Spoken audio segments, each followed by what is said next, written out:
Video ini memaparkan sebuah sesi temu bual khas bersama seorang pelajar Universiti Pendidikan Sultan Idris berusia 21 tahun. Temu bual ini menyingkap pengalaman peribadi responden dalam menghadapi fasa akhir kehidupan dan kehilangan insan tersayang. Responden merupakan cucu kepada si mati yang telah kembali ke rahmatullah akibat komplikasi kesihatan melibatkan paru-paru berlubang serta ulcer perut. Hubungan nenek dan cucu ini menjadi latar penting dalam memahami pengalaman emosi, proses penerimaan serta makna kehilangan yang dialami.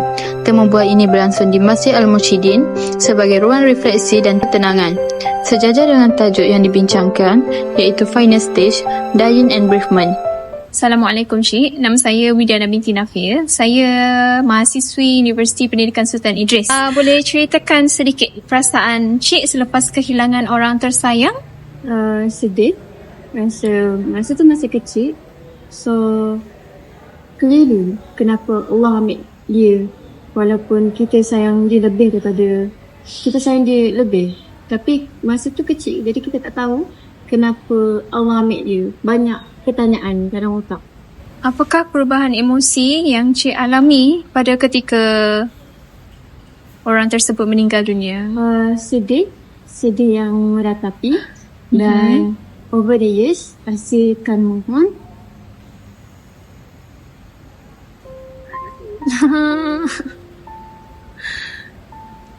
It's okay.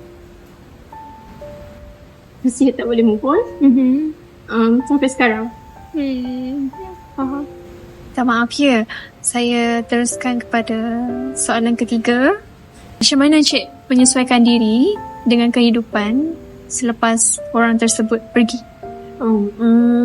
Dia ada satu habit yang setiap pagi buka mata, akan tengok dia duduk dekat depan pintu, dekat pintu rumah untuk mereka bersapa dekat jiran-jiran ataupun dekat dengan siapa je yang lalu kat depan rumah. Bila dia meninggal tu, buka mata, kita expect dia dekat depan rumah. Dekat pintu, tapi kita tak ada.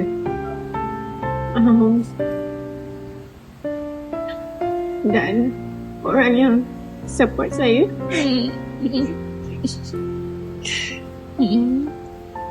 It's okay. adalah dia. Macam saya besarkan dalam keluarga yang marah. Jadi kalau orang marah, sebenarnya dia akan protect saya. Tapi after dia meninggal, tak ada lagi protection yang saya harapkan daripada dia. Cik okey, saya teruskan dengan soalan seterusnya. Siapa yang paling banyak bagi sokongan kepada Encik pada ketika itu? Ibu bapa. Ibu bapa. Saya rasa macam ayah saya lebih memerlukan untuk memerlukan support, moral support. Dan diorang lebih berikan saya sokongan. Sebab saya adalah orang yang rapat dengan nenek saya.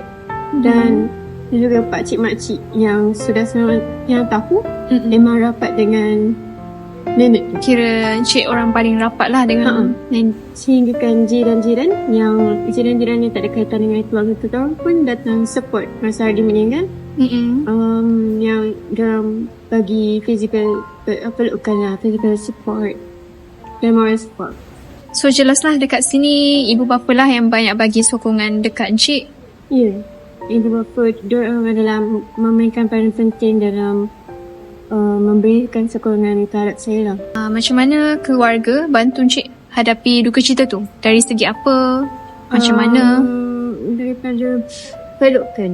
Kalau kita kehilangan orang secara kasih, kita rasa kita pelukkan daripada seseorang untuk grounded us. And then daripada kata-kata semangat yang untuk ingatkan sentiasa berdoa sedia. Semoga Allah tempatkan diri kat tempat orang yang beriman dan untuk sentiasa berdoa. Adakah kepercayaan agama membantu Encik untuk menerima kematian ni? Sangat membantu sebab masa kecil kita tak tahu apa-apa pasal kematian. Kita asyik bertanya kenapa Allah ambil dia. Tapi bila dah besar kita faham. Masa dia hidup tu dia sakit. Jadi Allah ambil dia sebab Allah nak ringankan beban dia. Allah ambil dia sebab Allah sayang.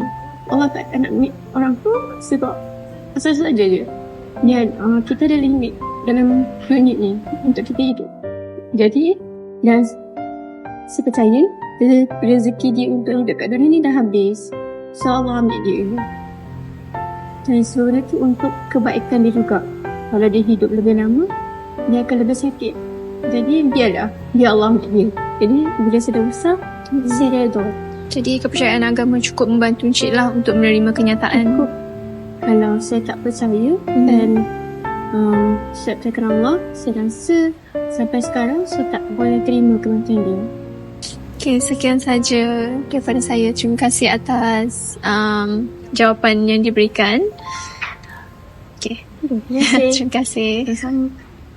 Melalui temu bual ini, kita dapat memahami bahawa kematian bukan sekadar perakhiran kehidupan, tetapi satu perjalanan mengajar kita tentang kasih sayang, keikhlasan dan perhargaan terhadap masa yang masih ada. Pengalaman yang dikongsikan turut memberi kesedaran tentang kepentingan sokongan emosi, keimanan dan penerimaan dalam proses berduka cita.